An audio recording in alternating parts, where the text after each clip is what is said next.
The unanimous consent of our framers was that the federal executive branch would be checked, that it would somehow be constrained to following the law and against expansion of its powers. The debate and design of the Constitution was to reassure participants there were adequate remedies to ensure the executive acted lawfully.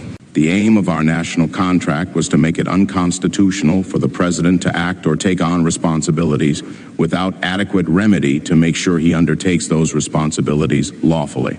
The Constitution was not designed to limit forever the checks on the executive branch, but to forever limit the executive branch with checks.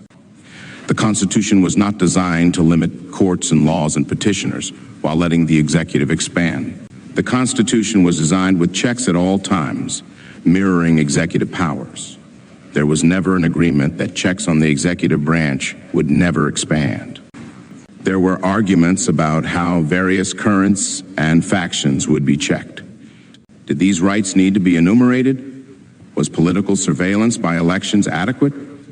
The Constitution certainly was not designed to limit checks to what existed previously, but to establish a check for every impulse, from impeachment to jury trials, and to insulate these checks from jurors to federal judges, from political influence, and to create new causes of action. Some would argue that the executive branch can be given new powers and functions not mentioned in the Constitution, but new checks to confine the operation of those powers within the law are unconstitutional.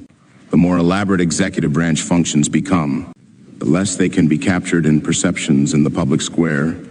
It is ridiculous to claim that the intent of the framers was to limit checks on various executive actions, such as by saying the president cannot fire federal judges or jurors or state governors or local police.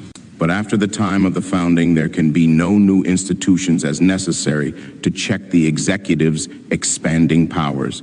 It is ridiculous to claim that the Constitution must be amended to change its character from limiting checks on the executive branch to limiting the executive branch with checks. The expansion of executive branch power beyond what Chains conceived in 1789 can regulate the expansion of executive powers without some kind of appropriate check as a means to monitor the behavior of that workforce is unconstitutional. Just as it is illegal to imprison without a jury trial, it is unconstitutional for the president to act at all, absent such checks as are due to confine his agents to law. Congress and the courts are invested with the power to create all checks necessary